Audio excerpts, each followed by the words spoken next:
Welcome to the Slop Farm. Enjoy the video. In this video, I will explain how to connect your PlayStation 5 to an audio receiver. We will begin by identifying the necessary components for a seamless setup, ensuring you have everything ready.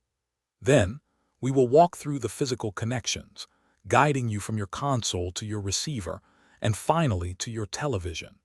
You will also learn about crucial settings adjustments for both your receiver and PlayStation 5, maximizing your gaming and audio experience.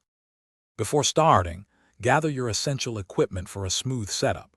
You will need two high-speed HDMI cables, specifically version 2.1, to support 48 gigabits per second bandwidth, crucial for 4K 120 frames per second or 8K visuals. Make sure your audio receiver includes multiple HDMI inputs and an HDMI output with audio return channel support, which is necessary for sound to travel back to the receiver. Let us now connect your PlayStation 5 to the receiver.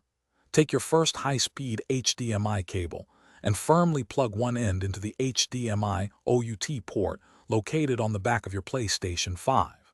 Next, connect the other end of that same HDMI cable to an available HDMI in port on your audio receiver. Many receivers have several HDMI inputs. Choose one you can easily remember, perhaps labeled Game for convenience. Now, let's link your receiver to your television. Use your second high-speed HDMI cable to connect the HDMI OUT port on your audio receiver to an available HDMI in port on your television. Power on all devices, then switch your television's input to match the port where your receiver is connected.